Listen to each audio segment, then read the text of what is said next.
Chapter 5 Dolce Domum. The sheep ran huddling together against the hurdles, blowing out thin nostrils and stamping with delicate forefeet, their heads thrown back and a light steam rising from the crowded sheep pen into the frosty air, as the two animals hastened by in high spirits, with much chatter and laughter. They were returning across country after a long day's outing with Otter, hunting and exploring on the wide uplands, where certain streams tributary to their own river had their first small beginnings, and the shades of the short winter day were closing in on them, and they had still some distance to go. Plodding at random across the plough, they had heard the sheep and had made for them, and now, leading from the sheep pen, they found a beaten track that made walking a lighter business, and responded, moreover, to that small inquiring something which all animals carry inside them, saying unmistakably, "Yes, quite right, this leads home." "It looks as if we were coming to a village," said the mole somewhat dubiously, slackening his pace as the track, that had in time become a path, and then had developed into a lane, now handed them over to the charge of a well-metalled road. The animals did not hold with villages, and their own highways, thickly frequented as they were, took an independent course, regardless of church, post office, or public house. "Oh, never mind," said the rat. "At this season of the year they're all safe indoors by this time, sitting round the fire, men, women, and children, dogs and cats and all. We shall slip through all right, without any bother or unpleasantness, and we can have a look at them through their windows if you like, and see what they're doing." The rapid nightfall of mid-December had quite beset the little village as they approached it on soft feet, over a first thin fall of powdery snow. Little was visible but squares of a dusky orange-red on either side of the street, where the firelight or lamplight of each cottage overflowed through the casements into the dark world without. Most of the low latticed windows were innocent of blinds, and to the lookers in from outside, the inmates, gathered round the tea-table, absorbed in handiwork or talking with laughter and gesture, had each that happy grace which is the last thing the skilled actor shall capture, the natural grace which goes with perfect unconsciousness of observation. Moving at will from one theater to another, the two spectators, so far from home themselves, had something of wistfulness in their eyes as they watched a cat being stroked, a sleepy child picked up and huddled off to bed, or a tired man stretch and knock out his pipe on the end of a smoldering log. But it was from one little window, with its blind drawn down, a mere blank transparency on the night, that the sense of home in the little curtained world within walls, the larger stressful world of outside nature shut out and forgotten, most pulsated. Close against the white blind hung a birdcage, clearly silhouetted, every wire, perch, and appurtenance distinct and recognizable, even to yesterday's dull-edged lump of sugar. On the middle perch the fluffy occupant, head tucked well into feathers, seemed so near to them as to be easily stroked had they tried. Even the delicate tips of his plumped-out plumage penciled plainly on the illuminated screen. As they looked, the sleepy little fellow stirred uneasily, woke, shook himself, and raised his head. They could see the gape of his tiny beak as he yawned in a bored sort of way, looked round, and then settled his head into his back again, while the ruffled feathers gradually subsided into perfect stillness. Then a gust of bitter wind took them in the back of the neck. A small sting of frozen sleet on the skin woke them as from a dream, and they knew their toes to be cold and their legs tired, and their own home distant a weary way. Once beyond the village, where the cottages ceased abruptly, on either side of the road, they could smell through the darkness the friendly fields again, and they braced themselves for the last long stretch, the home stretch, the stretch that we know is bound to end sometime, in the rattle of the door latch, the sudden firelight, and the sight of familiar things greeting us as long-absent travelers from far oversea. They plodded along steadily and silently, each of them thinking his own thoughts. The moles ran a good deal on supper, as it was pitch dark, and it was all a strange country for him as far as he knew, and he was following obediently in the wake of the rat, leaving the guidance entirely to him. As for the rat, he was walking a little way ahead, as his habit was, his shoulders humped, his eyes fixed on the straight gray road in front of him.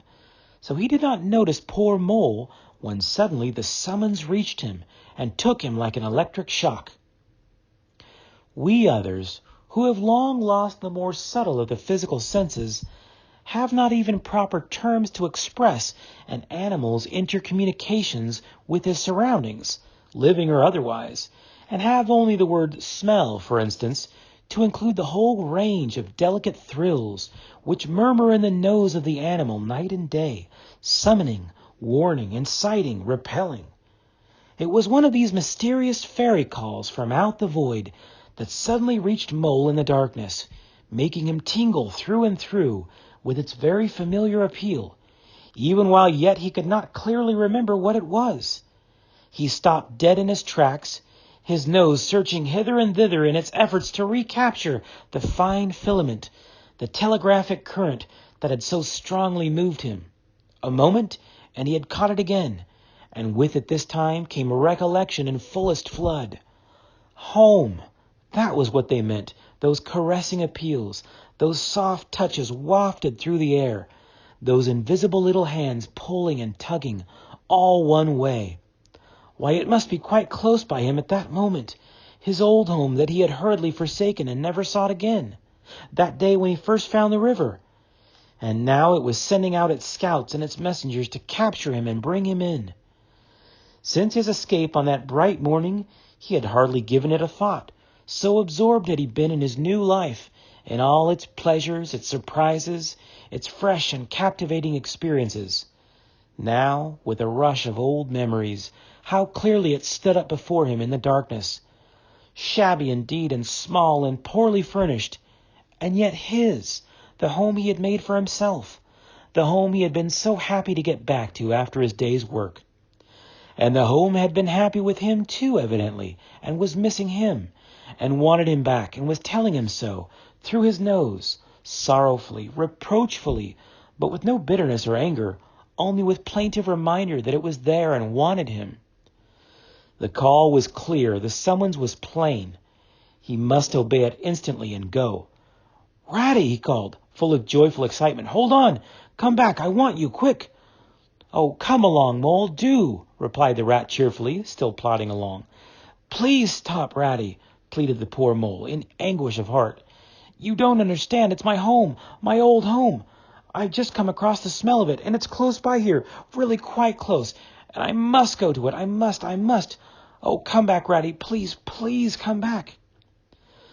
The rat was by this time very far ahead, too far to hear clearly what the Mole was calling, too far to catch the sharp note of painful appeal in his voice. And he was much taken up with the weather, for he too could smell something suspiciously like approaching snow. "Mole, we mustn't stop now, really," he called back. "We'll come for it tomorrow, whatever it is you found. But I daren't stop now, it's late, and the snow's coming on again, and I'm not sure of the way.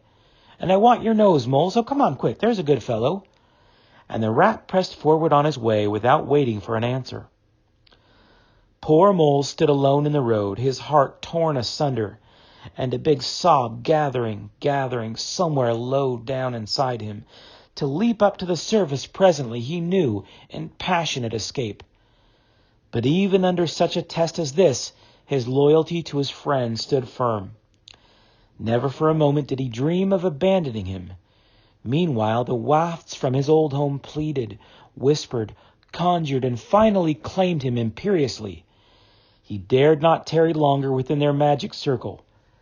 With a wrench that tore his very heartstrings, he set his face down the road and followed submissively in the track of the rat, while faint, thin little smells, still dogging his retreating nose, reproached him for his new friendship and his callous forgetfulness. With an effort he caught up to the unsuspecting rat, who began chattering cheerfully about what they would do when they got back, and how jolly a fire of logs in the parlor would be, and what a supper he meant to eat, never noticing his companion's silence and distressful state of mind. At last, however, when they had gone some considerable way further, and were passing some tree stumps at the edge of a copse that bordered the road, he stopped and said kindly, "Look here, Mole, old chap, you seem dead tired. No talk left in you, and your feet dragging like lead. We'll sit down here for a minute and rest. The snow has held off so far, and the best part of our journey is over." The Mole subsided forlornly on a tree stump and tried to control himself, for he felt it surely coming. The sob he had fought with so long refused to be beaten. Up and up it forced its way to the air, and then another, and others thick and fast, till poor Mole at last gave up the struggle and cried freely and helplessly and openly, now that he knew it was all over and he had lost what he could hardly be said to have found. The Rat, astonished and dismayed at the violence of Mole's paroxysm of grief, did not dare to speak for a while. At last he said, very quietly and sympathetically, "What is it, old fellow? Whatever can be the matter? Tell us your trouble, and let me see what I can do." Poor Mole found it difficult to get any words out between the upheavals of his chest that followed one upon another so quickly, and held back speech and choked it as it came. "I know it's a shabby, dingy little place," he sobbed forth at last brokenly, "not like your cozy quarters, or Toad's beautiful hall, or Badger's great house. But it was my own little home, and I was fond of it, and I went away and forgot all about it. And then I smelt it suddenly, on the road, when I called you and you wouldn't listen, Rat, and everything came back to me with a rush, and I wanted it, oh dear, and when you wouldn't turn back, Ratty, and I had to leave it, though I was smelling it all the time, I thought my heart would break. We might have just gone and had one look at it, Ratty. Only one look. It was close by. But you wouldn't turn back, Ratty. You wouldn't turn back. Oh, dear. Recollection brought fresh waves of sorrow, and sobs again took full charge of him, preventing further speech. The Rat stared straight in front of him, saying nothing, only patting Mole gently on the shoulder. After a time he muttered gloomily, "I see it all now. What a pig I have been. A pig, that's me. Just a pig, a plain pig." He waited till Mole's sobs became gradually less stormy and more rhythmical. He waited till at last sniffs were frequent and sobs only intermittent. Then he rose from his seat and, remarking carelessly, "Well, now we'd really better be getting on, old chap," set off up the road again over the toilsome way they had come. "Wherever are you going to, Ratty?" cried the tearful Mole, looking up in alarm. "We're going to find that home of yours, old fellow," replied the Rat pleasantly. "So you'd better come along, for it will take some finding, and we shall want your nose." "Oh, come back, Ratty, do," cried the Mole, getting up and hurrying after him. "It's no good, I tell you. It's too late and too dark, and the place is too far off, and the snow's coming, and I never meant to let you know I was feeling that way about it. It was all an accident and a mistake. And think of Riverbank and your supper." "Hang Riverbank and supper too," said the Rat heartily. "I tell you I'm going to find this place now if I stay out all night. So cheer up, old chap, and take my arm, and we'll very soon be back there again." Still snuffling, pleading, and reluctant, Mole suffered himself to be dragged back along the road by his imperious companion, who by a flow of cheerful talk and anecdote endeavored to beguile his spirits back and make the weary way seem shorter.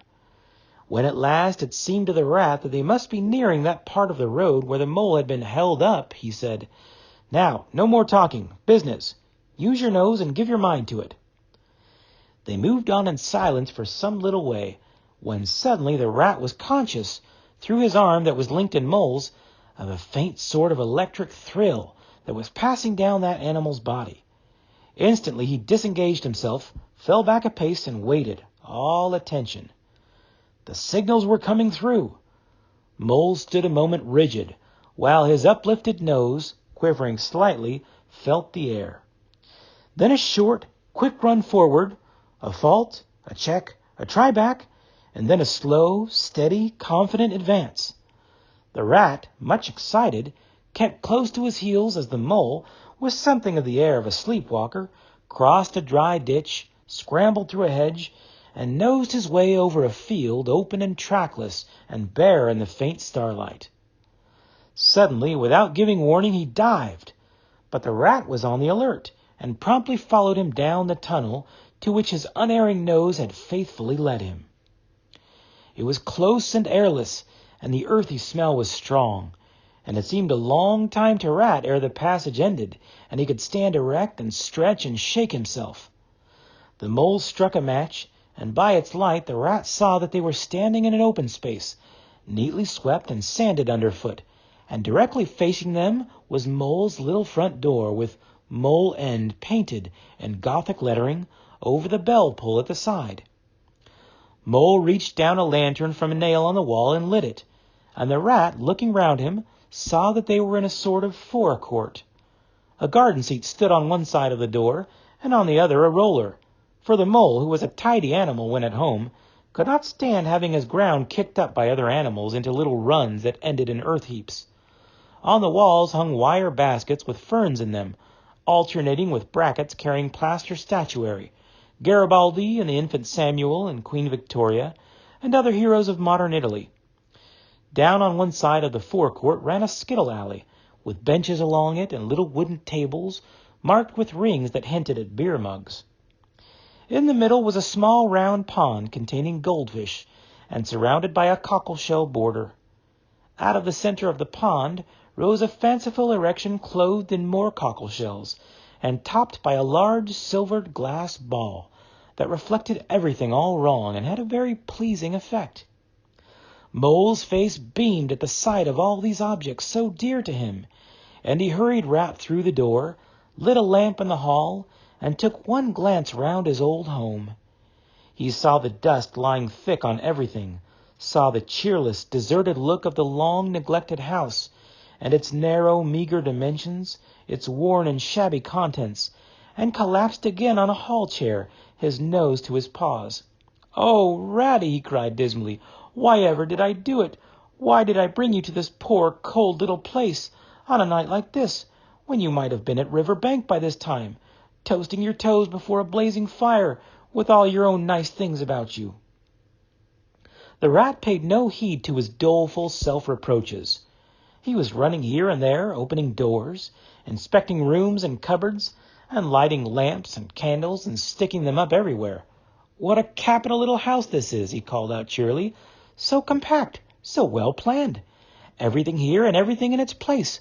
We'll make a jolly night of it. The first thing we want is a good fire. I'll see to that. I always know where to find things. So this is the parlor. Splendid. Your own idea, those little sleeping bunks in the wall? Capital. Now, I'll fetch the wood and the coals, and you get a duster, Mole. You'll find one in the drawer of the kitchen table. And try and smarten things up a bit. Bustle about, old chap." Encouraged by his inspiriting companion, the mole roused himself, and dusted and polished with energy and heartiness, while the rat, running to and fro with armfuls of fuel, soon had a cheerful blaze roaring up the chimney. He hailed the mole to come and warm himself. But Mole promptly had another fit of the blues, dropping down on a couch in dark despair, and burying his face in his duster. "Rat," he moaned, "how about your supper, you poor, cold, hungry, weary animal? I've nothing to give you, nothing, not a crumb." "What a fellow you are for giving in," said the rat reproachfully. "Why, only just now I saw a sardine opener on the kitchen dresser, quite distinctly. And everybody knows that means there are sardines about somewhere in the neighborhood. Rouse yourself, pull yourself together, and come with me and forage." They went and foraged accordingly, hunting through every cupboard and turning out every drawer. The result was not so very depressing after all, though of course it might have been better. A tin of sardines, a box of Captain's biscuits, nearly full, and a German sausage encased in silver paper. "There's a banquet for you," observed the rat, as he arranged the table. "I know some animals who would give their ears to be sitting down to supper with us tonight." "No bread," groaned the mole dolorously. "No butter, no pâté de foie gras, no champagne," continued the rat, grinning. "And that reminds me, what's that little door at the end of the passage? Your cellar, of course. Every luxury in this house. Just you wait a minute." He made for the cellar door and presently reappeared, somewhat dusty, with a bottle of beer in each paw and another under each arm. "Self-indulgent beggar you seem to be, Mole," he observed. "Deny yourself nothing. This is really the jolliest little place I ever was in. Now, wherever did you pick up those prints? Make the place look so home-like they do. No wonder you're so fond of it, Mole. Tell us all about it and how you came to make it what it is."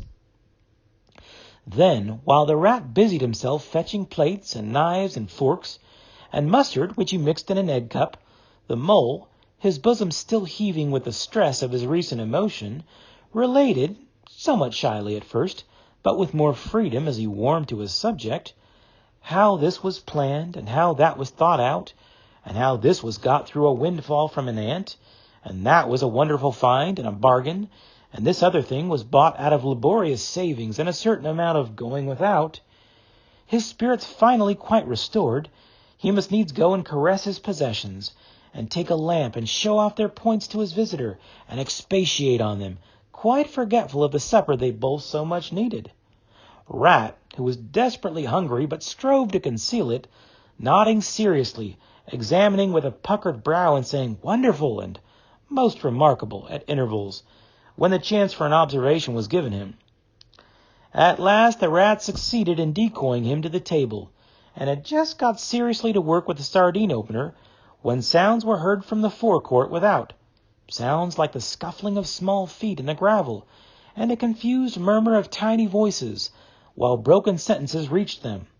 "Now, all in a line. Hold the lantern up a bit, Tommy. Clear your throats first. No coughing after I say 1, 2, 3. Where's young Bill? Here, come on, do. We're all awaiting." "What's up?" inquired the rat, pausing in his labors. "I think it must be the field mice," replied the mole, with a touch of pride in his manner. "They go round carols singing regularly at this time of the year. They're quite an institution in these parts, and they never pass me over. They come to Mole End last of all. And I used to give them hot drinks, and supper too sometimes when I could afford it. It will be like old times to hear them again." "Let's have a look at them," cried the rat, jumping up and running to the door. It was a pretty sight, and a seasonable one, that met their eyes when they flung the door open. In the forecourt, lit by the dim rays of a horn lantern, some 8 or 10 little field mice stood in a semicircle, red worsted comforters round their throats, their forepaws thrust deep into their pockets, their feet jigging for warmth. With bright, beady eyes they glanced shyly at each other, sniggering a little, sniffing and applying coat sleeves a good deal. As the door opened, one of the elder ones that carried the lantern was just saying, "Now then, 1, 2, 3. And forthwith their shrill little voices uprose on the air, singing one of the old-time carols that their forefathers composed in fields that were fallow and held by frost, or when snowbound in chimney corners, and handed down to be sung in the miry street to lamplit windows at Yule-time. Carol. Villagers all, this frosty tide, let your doors swing open wide. Though wind may follow and snow beside, yet draw us in by your fire to bide. Joy shall be yours in the morning. Here we stand in the cold and sleet, blowing fingers and stamping feet, come from far away you to greet, you by the fire and we in the street, bidding you joy in the morning.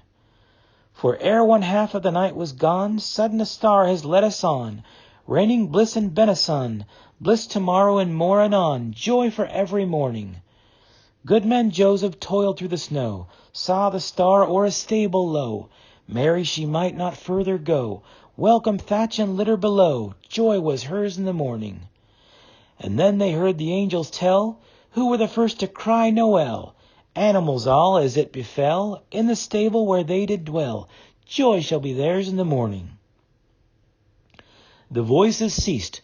The singers, bashful but smiling, exchanged sidelong glances, and silence succeeded, but for a moment only. Then, from up above and far away, down the tunnel they had so lately traveled, was borne to their ears in a faint, musical hum, the sound of distant bells ringing a joyful and clangorous peal. "Very well sung, boys," cried the rat heartily. "And now come along in, all of you, and warm yourselves by the fire and have something hot." "Yes, come along, field mice," cried the mole eagerly. "This is quite like old times. Shut the door after you. Pull up that settle to the fire. Now, you just wait a minute while we—" "Oh, Ratty," he cried in despair, plumping down on a seat, with tears impending. "Whatever are we doing? We've nothing to give them." "You leave all that to me," said the masterful rat. "Here, you with the lantern, come over this way. I want to talk to you. Now tell me, are there any shops open at this hour of the night?"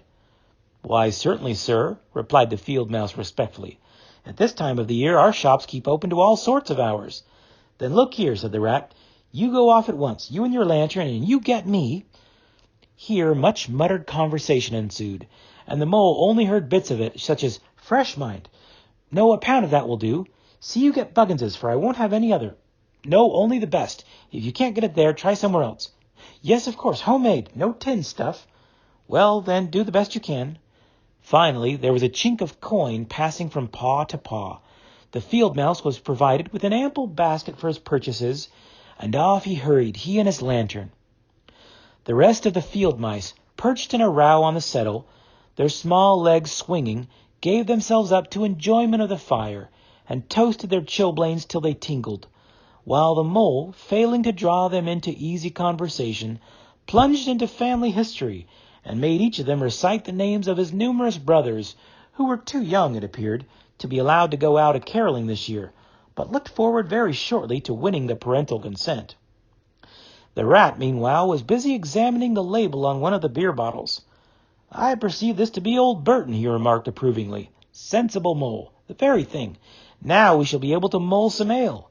Get the things ready, mole, while I draw the corks." It did not take long to prepare the brew and thrust the tin heater well into the red heart of the fire. And soon every field mouse was sipping and coughing and choking, for a little mulled ale goes a long way, and wiping his eyes and laughing and forgetting he had ever been cold in all his life. "They act plays, too, these fellows," the mole explained to the rat. "Make them up all by themselves and act them afterwards. And very well they do it, too. They gave us a capital one last year, about a field mouse who was captured at sea by a Barbary corsair and made to row in a galley. And when he escaped and got home again, his lady love had gone into a convent. Here, you were in it, I remember. Get up and recite a bit." The field mouse addressed got up on his legs, giggled shyly, looked round the room, and remained absolutely tongue-tied. His comrades cheered him on, Mole coaxed and encouraged him, and the rat went so far as to take him by the shoulders and shake him. But nothing could overcome his stage fright. They were all busily engaged on him like watermen applying the Royal Humane Society's regulations to a case of long submersion, when the latch clicked, the door opened, and the field mouse with the lantern reappeared, staggering under the weight of his basket. There was no more talk of play-acting once the very real and solid contents of the basket had been tumbled out on the table. Under the generalship of Rat, everybody was set to do something or to fetch something. In a very few minutes supper was ready, and Mole, as he took the head of the table in a sort of a dream, saw a lately barren board set thick with savory comforts, saw his little friends' faces brighten and beam as they fell to without delay, and then let himself loose, for he was famished indeed, on the provender so magically provided, thinking what a happy homecoming this had turned out after all.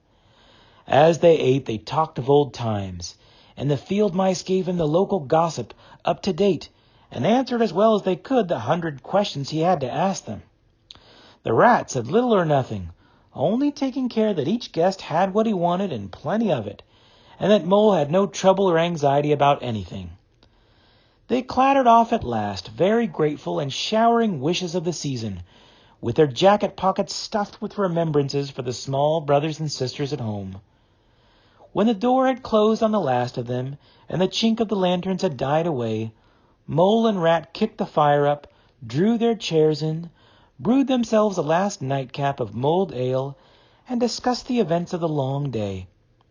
At last the Rat, with a tremendous yawn, said, "Mole, old chap, I'm ready to drop.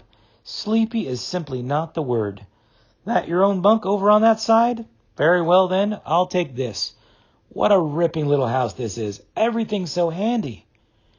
He clambered into his bunk and rolled himself well up in the blankets, and slumber gathered him forthwith, as a swath of barley is folded into the arms of the reaping machine. The weary Mole also was glad to turn in without delay, and soon had his head on his pillow, in great joy and contentment. But ere he closed his eyes, He let them wander round his old room, mellow in the glow of the firelight that played or rested on familiar and friendly things, which had long been unconsciously a part of him, and now smilingly received him back without rancor. He was now in just the frame of mind that the tactful rat had quietly worked to bring about in him. He saw clearly how plain and simple, how narrow even it all was, but clearly, too, how much it all meant to him, and the special value of some such anchorage in one's existence. He did not at all want to abandon the new life and its splendid spaces, to turn his back on sun and air and all they offered him, and creep home and stay there. The upper world was all too strong. It called to him still, even down there, and he knew he must return to the larger stage. But it was good to think he had this to come back to, this place which was all his own, these things which were so glad to see him again, and could always be counted upon for the same simple welcome.